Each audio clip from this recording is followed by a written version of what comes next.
આજે રોજ ખાતા ખોલવાની મહાદેવ ગ્રુપની પ્રક્રિયા ચાલુ થઈ ગઈ હતી। એમાં તમામ મિત્રો વિડીયો કોલથી હાજરી આપી હતી, પસંદગી કરી હતી। ગોવિંદગીરી બાપુને જવાબદારી આપવામાં આવી હતી પર માંગી મરી હતી। પ્રવીણભાઈ સોઢા પ્રમુખશ્રી હાજરી આપી હતી। વિડીયો કોલમાં પરમિશન આપ્યું હતું। દશરથભાઈ હાજરી આપી હતી। મંત્રીશ્રી દાઉદભાઈ હાજરી આપી હતી। ખજાનચી વિપુલભાઈ પરમાર હાજરી આપી હતી। પ્રવક્તા તરીકે ભરતભાઈ ગામી પરમાંગી આપી હતી। બધા મિત્રોને સહમતથી ગોવિંદગીરીબાપુને પસંદગી કરવામાં આવ્યું હતું। રજા આપી છે, જેથી કરીને આ તો એ ગોવિંદગીરી બાપુના નામનું ખોલાયેલું છે। સ્કેનર બનશે ગોવિંદગીરી બાપુના નામનું સ્કેનર બનશે। નંબર પણ ગોવિંદગીરી બાપુનો નાખવામાં આવશે।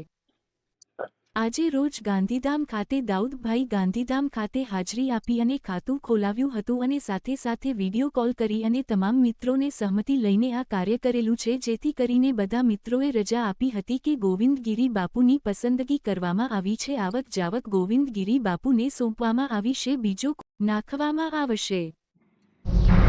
આજે ગાંધીધામ મહાદેવ ગ્રુપનું ટ્રસ્ટનું ખાતું ખોલાવવા માટે દાઉદભાઈ